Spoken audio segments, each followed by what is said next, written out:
बोलती पुस्तके. ज्यांना वाचनाचा नाद त्यांना बोलती पुस्तके घाली साद. आमचं चॅनल सबस्क्राईब करा आणि सबस्क्राईब करायला इतरांनाही सांगा.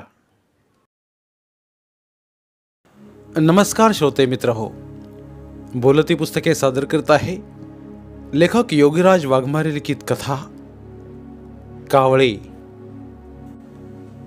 एक प्रेत यात्रा स्मशानभूमीकडे येत असलेली त्याला दिसली. लगेच त्यानं कावळीला विचारलं, कोणाचं प्रेत असेल ते सांग बरं. कावळीनं विचार केला.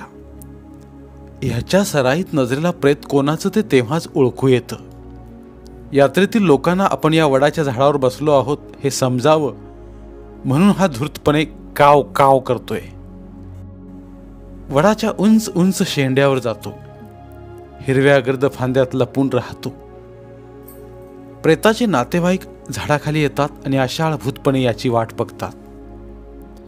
तेवढ्या वेळात तो कावळीशी बोलत असतो. मग कावळीही त्याच्याशी जे सुचेल ते बोलत असते. होय ग, सांग ना कोण असेल ते. कावळ्यानं पुन्हा विचारलं. अहो मलाच नेहमी काय विचारता, एकाच दिवशी तुम्ही सांगावं की आपण होऊन. त्यावर कावळा खदखदून हसला. तिची टिंगल करावी म्हणून तो पुन्हा म्हणाला, तरी पण तुला ओळखू येत नाही म्हणून विचारणं पडतं ना. असू द्या, मला काय वेड्या बापटीला समजतंय. कावळी लटक्या रागानं म्हणाली, हतवेडे, कितीतरी वर्षे आपण नांदतोय या स्मशानातल्या वडावर. आपल्याला पोरं झाली, पोरांनाही पोरं झाली. आजवर या स्मशानात कित्येक आत्मे येऊन गेले, त्यांची सरणात राख झाली, पण अजून तुला प्रेत कुणाचं ते ओळखू येऊ नये. तो तिच्या डाव्या गालाजवळ आपली चोच आणून अंगचटीला येऊन म्हणाला. तशी ती लाजली आणि म्हणाली, सरका बाजूला, प्रेत यात्रा जवळ आली ना. तसा तोही भानावर आला. टन दिशी उडी मारून दुसऱ्या फांदीवर बसला. आपला एक डोळा दोन्ही बाजूने फिरवून प्रेत यात्रेकडे बघितलं. प्रेत चांगलं शृंगारलेलं होतं. फुलांच्या माळा होत्या. फुलं उधळली जात होती. माणसं मुजकीच होती. मागे 4-5 बायका होत्या. एका बाईला बाकीच्या बायांनी सावरलेलं होतं. रडून रडून ती मलूल झाली होती. हुंदके सरले होते. अश्रू आटले होते. एकदाच प्रेत ओट्यावर टेकवलं. बाकीची माणसं सरणाच्या व्यवस्थेला लागली. प्रेताचं डोकं कोणीकडे असावं याबद्दल सरण रचणाऱ्या दोघांच्यात चर्चा सुरू झाली. तसा कावळा फसकन हसलाच. कावळीनं एकदम तोंडावर हात ठेवला. आवा हसताय काय, माणूस मेले ना. म्हणून तर हसतोय ना. जन्मल्याची विधी या लोकांना माहीत असतात, पण मेल्यावरची विधी कसे काय विसरतात बुवा. कावळा जरा शहाणपणा दाखवीत तिला म्हणाला, पुरे काहीतरीच. अगं दररोज पाहतोय ना मी, उगवतीकडे डोकं ठेवावं. 40 मन लाकडं आणावीत. तेही नाही जमलं तर नुसत्या गोऱ्या आणाव्यात. आणि तेही शक्य नाही झालं तर काय. कावळीमध्येच ओरडली, तर बेभरवशासारखं आयत्या खड्ड्यात लोटून द्यावं. कावळा निर्विकारपणे म्हणाला, काहीतरीच बाई. अहो खाली माणसं शोकाकुल झालेली आहेत आणि तुम्हाला त्यांच्याबद्दल असं बोलवतं तरी कसं हो. कावळीच्या या प्रश्नावर त्याला उत्तर देता आलं असतं, पण तो बोलू शकला नाही. उगाचच गप्प बसला. इकडं सरण रचनं संपलं होतं. त्यांच्यापैकीच एक माणूस म्हणत होता, हां उठा. तसा एकदम गलका उडाला. बायाने पुन्हा हंबरडा फोडला. अरे गप्पा म्हणावं. अग कुसुम, रडू आवर आणि पाहून घे तोंड, आता पुन्हा दिसणार नाही. कुणीतरी कातर स्वरात म्हणाल. कुसुमनं हंबरडा फोडला. दादा. क्षणभर वातावरण सर्द झालं. परिसरात हुंदके दाटले. रडणं भरून उरलं. कोणालाच हालचाल करता आली नाही. क्षणभर हृदय थंडावलं. डोळे अश्रूंनी जड जड झाले. व्यवस्था हळहळ व्यक्त झाली, पण क्षणभरच. दुसऱ्या क्षणी कुणाचे तरी हातपाय हल्ले, तोंड उघडलं. पुरे आता, पुढचं आटपा. त्या आवाजाबरोबर सगळे क्रियाशील झाले. प्रेत सरणावर ठेवलं, उरलेली लाकडं रचून घेतली. एकानं रॉकेल त्यावर ओतलं आणि शिकाळे धरल्या तरुणानं अग्नी दिला. क्षणार्धात चित्तेनं भडका घेतला. कावळी बघत होती. तिच्या डोळ्यात आलेलं टिपूस वडाच्या पाण्यावर पडलं. त्याचा टप्प आवाज झाला. कावळा मात्र निर्विकारपणे दूरवर पाहत होता. तिने विचारलं, संपलंय एकदाच? काय? कावळा म्हणाला, हेच बिचाऱ्याचं. सुस्कारा टाकीत ती म्हणाली, अगं एवढं काय त्यात सुस्कारा टाकण्यासारखं? तो, अव तुम्हाला बोलवतो ते कसं? अजून ते लोक गेलेही नाहीत. तोच कवटे फुटल्याशिवाय जाणार नाहीत ते. फुटेल की थोड्या वेळानं. नाही फुटणार, नाही, तो आत्मविश्वासानं म्हणाला. कशी काय? त्याच्या विक्षिप्त बोलण्यानं ती गोंधळात पडली. डोक्याकडच्या बाजूला लाकडं अधिक हवीत. एखाद्या तज्ञ डॉक्टराने रोगाचे निदान करावे, अगदी तशा पद्धतीने कावळा बोलून गेला. काय तरीच बाई, माणसांच्या प्रेतांचा आणि चितेचा एवढा कशाला हिशेब ठेवावा एखाद्यानं तरी? कावळीनं त्याच्या अतिपणावर टोमणा मारला. अजून बेवारशी प्रेताचा आणि खड्ड्याचा नाही हिशेब विचारला?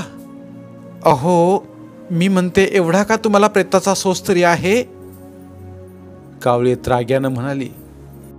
सोस नाही म्हटलं, मग काय आहे? तिनं तिरळा डोळा त्याच्यावर रोखून म्हटलं, राग आहे. काय? राग? अगं बाई, राग तो कशासाठी? ते का आपले भाईबंद, नातेवाईक की सोयरे संबंधी? कावळी पूर्णपणे चक्रावली. आपल्या नवऱ्याला खरंच का वेड लागला आहे? का या स्मशानाचा गुणच आहे? कोणता शब्द त्याचा सरळ असा नाहीच. अगदी भूत लागल्यासारखा काही बाई बोलतोय हा. तरी मी म्हणत असते, नका बरं असं माणसाच्या प्रेताला न्याहाळून पाहू. दूरच्या झाडावर बसत जा, सगळं आटोपल्यावर मग येत जा. पण काडीचं ऐकणं नाही. त्यापेक्षा म्हणते इथून दुसरीकडे का जाऊ नये, पण तेही ऐकणं नाही. माझं बापडीचा हा नवरा ऐकतच नाही आणि उगच काही बाई बोलत राहतोय. तिला भयावह वाटलं. माणसावर याचा राग का? बायकोला मनातलं सांगू नये होय? घरोघरी वेगळं आणि आमच्या दारीच निराळं. कधी लाड लाड बोलणं नाही की समजावणं नाही, आणि हे उगीच माणसाच्या रागाची राग डोक्यात घालून घेणं. तिला रडायला आलं. ती पटकन उठली आणि त्याच्या शेजारी जाऊन बसली. फय हो, कसला राग आहे तुमचा? ऐक, कावळा सांगू लागला. इथं येण्यापूर्वी मी एका गावी राहत होतो. गाव तसं लहानच, अवतीभोवती वडालिंबाची बाभळीची झाडं. मी बाभळीच्या झाडावर घरटं बांधलेलं. माझ्या घराच्या समोरच एक वाडा होता. वाड्यात चाफ्याचं आणि डाळिंबांची झाडं होती. दुपार मी वाड्यात प्रवेश करी. डाळिंबीवर बसून घरातलं टुकू टुकू पाहत असे. वाड्यात माणसांचा मोठा राबता होता. मी डाळिंबीवरून उतरून पार ओसरीपर्यंत जायचो. पहिल्यांदा भीती वाटायची. माझ्या मागोमाग चिमण्याही यायच्या. मग त्या पार आतल्या घरात जात तांदूळ, डाळ, ज्वारीचे दाणे टिपायच्या. मला मात्र भीती वाटायची. मी मात्र अलीकडेच वावरायचो. अधूनमधून सावध राहून काव काव करायचो. कुणाची चाहूल लागली की पटकन उडून चाप्यावर जाऊन बसायचो. पुन्हा जिकडे तिकडे सावरासावर झाली की अंगणात उतरायचो. असं करता करता मी वाड्यात माणसाळलो. माझी भीती दूर गेली. मला वाटायचं या वाड्यातील माणसं खूपच प्रेमळ आहेत.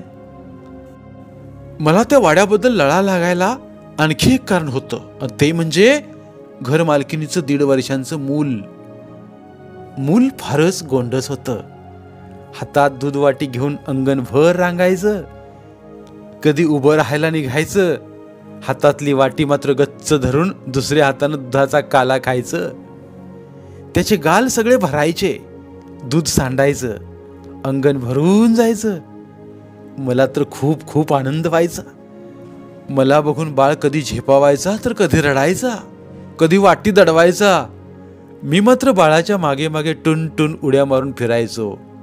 कधी त्याची आई त्याला कडेवर घेऊन चाफ्याच्या झाडाकडे बोट दाखवून काऊ काव काव काव काव असं करायची. बाळ हसायचं, मी हरखून जायचो. मग मीही त्याला प्रत्युत्तर द्यायचो, काव काव. पण एके दिवशी मात्र विचित्र घडलं. माझ्या दृष्टीने चूक काहीच नव्हती, पण बाळाला आईला वेगळंच वाटलं. तिचा तो अवतार पाहून माझ्या मनावर खूप खूप परिणाम झाला. माणसाच्या जातीचा मला खूप राग आला. वाटलं एवढी कशी उलट्या काळजाची ही जात. अहो झालं तरी काय? कावळीनं मध्येच त्याला आडवीत म्हटलं.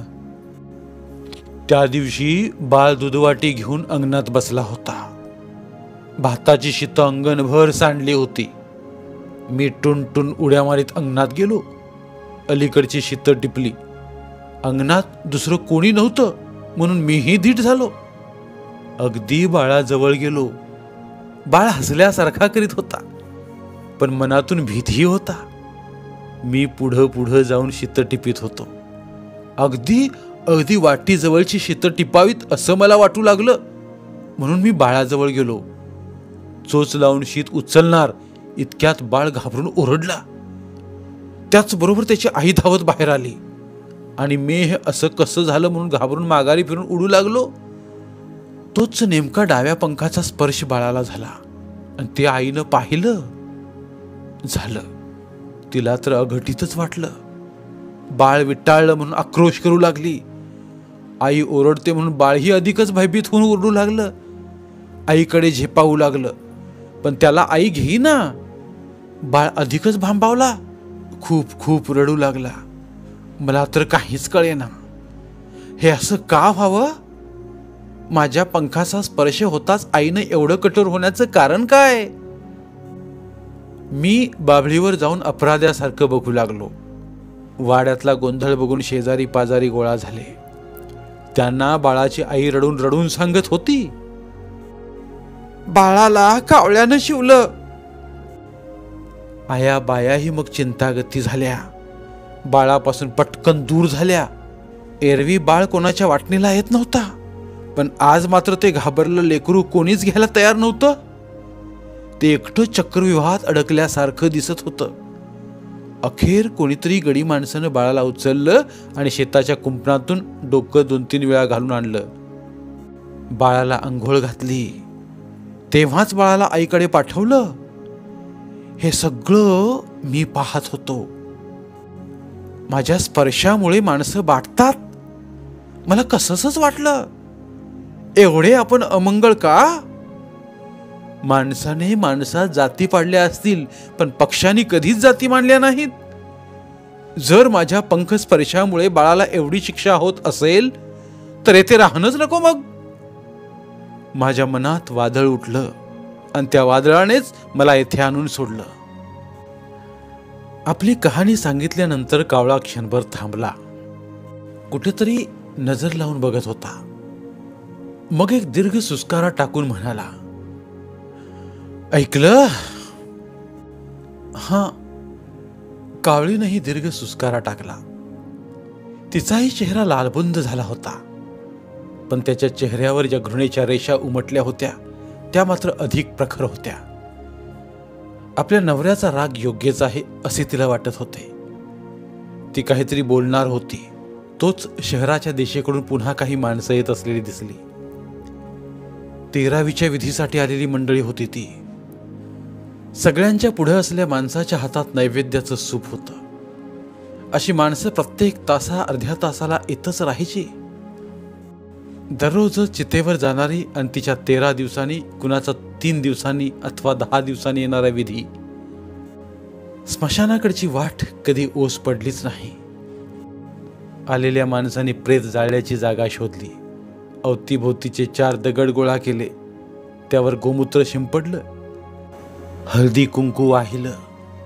उदबत्ती लावली. मृत व्यक्तीच्या आवडीच्या वस्तू ठेवल्या. नैवेद्य ठेवला. पाया पडून माणसं आकाशाकडे बघू लागली. कुणी वडाच्या झाडाकडे कावळ्याचा शोध घेण्यासाठी. बाकीची माणसं ओट्यावर बसून म्हणायची, कावळ्यानं शिवलं म्हणजे मुक्त झालो. एरवी लाख कावळे दिसतील हो, पण आज एकही दिसत नाही ना. अन कावळा पिंडाला शिवला तर. कावळा कावळी हे संवाद नेहमीच ऐकायचे. कावळी त्याच्याकडे बघत राही. नजरेनंच त्याला म्हणे, शिवाना. मी नाही. का? स्त्रीच्या पिंडाला मी कसा शिवणार? तूच जा. कावळी म्हणायची, असं काय हो करायचं? ते आपण ठरवलं पाहिजे. कावळीचा नाईलाज होई. ती गप्प बसे, पण पुन्हा तिला राहवत नसे. ती म्हणे, अहो जा ना. तसा कावळा डोळा मिचकावी आणि हळूच काव असे करी. माणसं मोहरायची. आकाशातून दूर कुठून तरी कावळ्याचा आवाज येत असल्याचा त्यांना भास होई. अरे वा, कावळा ओरडला बरं. एक जण, हो हो, मी सुद्धा ऐकलंय. दुसरा. सगळे मग इकडे तिकडे बघू लागत. कावळा मात्र मनातल्या मनात हसत असे. कावळीला अशी थट्टा पसंत नसायची. ती पुन्हा बोले, जा. तसा मग कावळा हळूच ओरडे. लोक पुन्हा हरकत, पण कावळा मात्र दिसत नसे. कावळा लोकांची सारखी फसगत करीत होता. लोक मेटाकुटीला आले होते. कावळा मात्र भाव खात होता. त्याला लोकांचं हसू येत होतं, कारण त्यावेळी तो एकटाच होता ना. राहायला प्रचंड वटवृक्ष, पलीकडे छोटासा ओहोळ, दूरवर दिसणारं शहर, जवळपास पडीक नापीक जमीन, दिवसा सुद्धा भयान दिसणारं स्थळ. भर उन्हात पाखरू सुद्धा या झाडावर विसावत नव्हतं. पण त्या दिवशी क्रोधिष्ट बनून आलेला तो या झाडावर थांबला होता. डोक्यात विचारांचं काहूर माजलेलं, मनात रागाचा लोळ पेटलेला. आपण कोठे थांबलो आहोत याचं त्याला भान नव्हतं. सहज टेकला आणि तिथेच त्याला झोप कशी लागली ते त्याला समजलंही नाही. जेव्हा त्याला जाग आली तेव्हा त्याला वडाची सावली खूप खूप आवडली. सगळ्या फांद्यान फांद्या बसून पाहिल्या. 4-2 वेळा वडाच्या भोवती घिरट्या घातल्या. काव काव काव करून एकट्यानेच घसा साफ केला. तेव्हा त्याला सगळीकडे निशब्द वाटलं. तरीही त्याला ही जागा पसंत पडली. त्यानं ठरवलं आता येथेच राहायचं आणि मग तो तिथेच राहू लागला. वडाची संगत जमली. असेच एके दिवशी भर दुपारी थंडगार सावलीत बसून तो काव काव करीत असताना त्याला शहराकडून येत असलेले लोक दिसले. लोकांचा समुदाय मोठा नव्हता. त्यांना घाई गडबडी नव्हती. त्याच्या बारीक डोळ्याला ते दृश्य कसंच वाटलं. असंच तीरासारखं सुटावं आणि एकेकाची डोकी चोचीनी टोचा मारून फोडावीत. पण जसजसे लोक जवळ येऊ लागले तसतसे ते प्रेत यात्रेतले लोक आहेत हे त्याला जाणवलं. तरी पण तो स्वतःला दडवून घेण्यासाठी वडाच्या शेवटच्या शेंड्याला दाट पानात दडून बसला. लोक वडाच्या जवळ आले. त्यांनी सरण रचले. अग्नी दिला. फट असा आवाज आल्यावर ते निघून गेले. हे सगळं त्यानं पानात दडूनच पाहिलं. आपण त्यांच्या दृष्टीस पडूच नये असं त्याला वाटलं. लोक निघून गेल्यावर कितीतरी वेळाने तो उठला आणि परिस्थितीची पाहणी केली. लोक दररोज येत. अरे, हे स्मशान आहे. त्याच्या लक्षात आलं, स्मशान असलं तरी बरं आहे. जिवंत माणसांपेक्षा मेलेल्यांची प्रेतच बरी. कारण 3री, 11वी, 13वीला भातपोळी आणून देतात. पिंडाला स्पर्श करावा म्हणून मन धरणी करतात. पिंडाला शिवलं तर मुक्ती, नाहीतर कावळा स्वतःवरच खुश असायचा. मध्येच त्याला त्या गावातली मागची आठवण यायची. तो दुःखी व्हायचा. असं सुख आणि दुःखाच्या लाटेवरच तरंगत राहत होता. एके दिवशी असाच तेरवीचा नैवेद्य आला. माणसं कावळ्याची वाट पाहत होती. कावळा पानं आणून उठला आणि लांब खालच्या फांदीवर येऊन बसला. त्याला भाताचे, पोळीचे, गुळाचे कण दिसू लागले. त्यानं काही धोका आहे का ते पाहिलं, पण धोका कोठेच नव्हता. माणसं खूप दूर बसलेली होती. पुन्हा त्यानं त्याच्या पद्धतीप्रमाणे वडाच्या झाडाला एक गिरकी घेतली आणि भाताच्या कणाजवळ उतरला.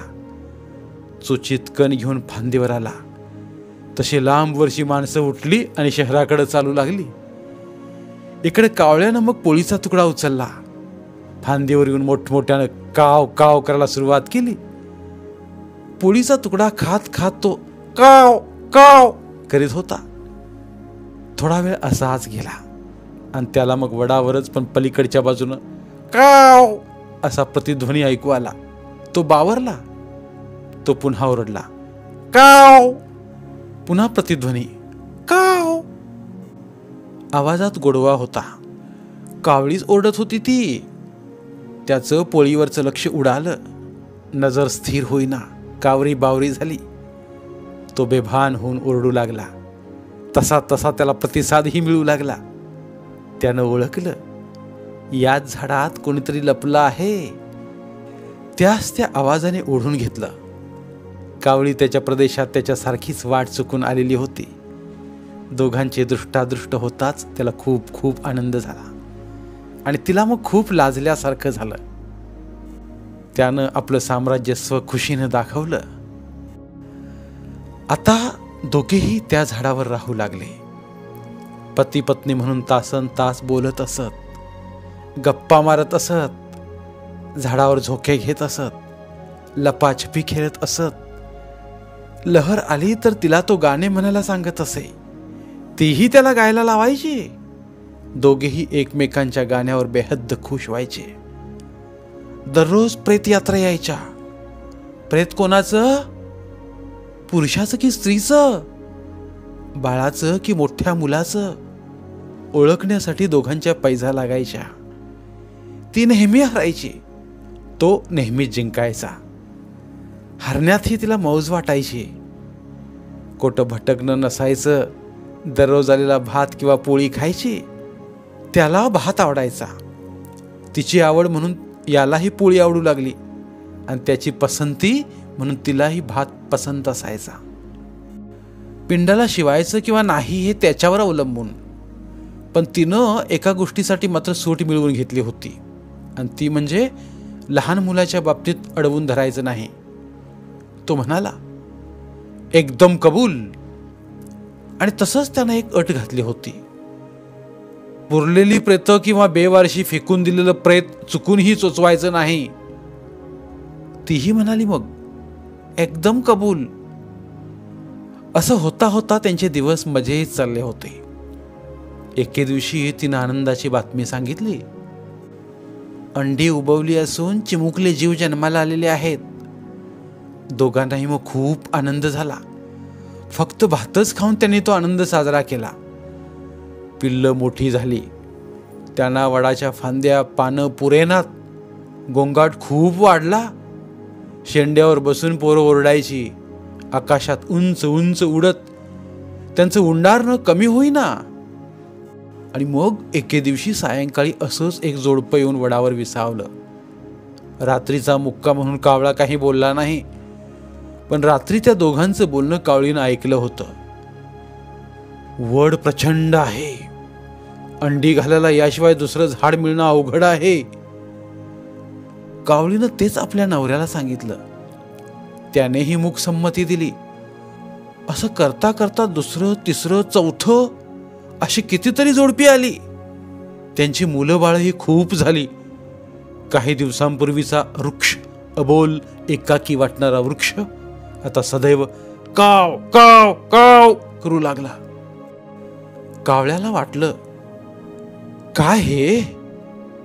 पण आता नाईलाज झाला होता. एके दिवशी त्याने शेंड्यावर जाऊन पाहिलं तर शहराचा बराचसा भाग स्पष्ट दिसू लागलाच होता. वस्ती सारखी वाढत होती आणि प्रेताला काही कमी नव्हतं. संख्या रोडावत नव्हती. पिंडाला कावळे लवकर शिवत होते, उलट त्यांच्यात भांडणे व्हायची. ह्या कावळ्याला वाटायचं, हे काय, कावळ्यानं कसं कावळ्यासारखं वागलं पाहिजे, एवढं स्वस्थ होऊन प्रेतांच्या नातेवाईकांना मुक्त करू नये.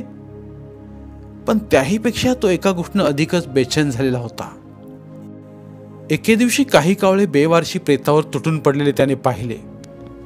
त्याला भयंकर राग आला आणि तो ओरडला, अरे मूर्खांनो, काय करता तुम्ही हे? ते कावळे दचकले. त्यांना काहीच कळालं नाही. म्हणून ते म्हणाले, म्हणजे अरे काय करता तुम्ही हे? अन्न खातोय आम्ही.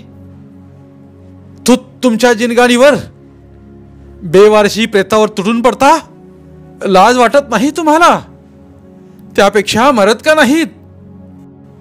क्षणभर कावळ्यांना काहीच कळले नाही, पण लगेच ते विसरूनही गेले आणि प्रेतावर पुन्हा तुटून पडले. तो कावळा रागाने फणफणत आपल्या घरट्याकडे आला आणि कावळीला म्हणाला, चला आता येथे राहणे नाही. मुर्दे आणि जिवंत कावळे यात भेदच उरला नाही या वृक्षावर. कावळी शहारली, कुठं जायचं? कुठंही, जिथं कावळ्यासारखं जगता येईल तिथं. कावळा कावळी त्या वडावरून उठून गेली. त्या शहराचा खूप विस्तार झाला. पार त्या स्मशानभूमीच्या पलीकडे झोपड्या रातोरात उभारल्या गेल्या. वडाच्या झाडाच्या अवतीभोवती दाटी वाटीने घरं उभी राहिली. सकाळी उठून कावळ्यांनी पाहिलं तर स्मशानभूमीत जिवंत माणसांची घरच दिसत आहेत. काय करावं ते त्यांना सुचेनासं झालं. सगळे कावळे एकत्र जमले आणि म्हणाले, आता काय करायचं? कशाचं? एक जण, येथे राहायचं की त्या म्हातारी सारखं? पण पुढं कोणीच ऐकलं नाही, कारण शेजारच्या झोपडीतून एक बाई बाहेर आली आणि तिनं विटकं अन्न गटारीत फेकून दिलं. ते टिपण्यासाठी सगळे कावळे तुटून पडले. धन्यवाद. पुन्हा भेटूया एका नवीन कथेसोबत. साहित्यरत्न लोकशाहीर अण्णाभाऊ साठे यांना त्रिवार अभिवादन. लोकशाहिरांचं साहित्य अभिवाचन स्वरूपात लोकांपर्यंत पोहोचवणं हा आमचा संकल्प आहे. चला तर मग साहित्याचा हा खजिना सर्व मराठी जनांपर्यंत पोहोचवूया. जास्तीत जास्त शेअर करूया. पुन्हा एकदा धन्यवाद.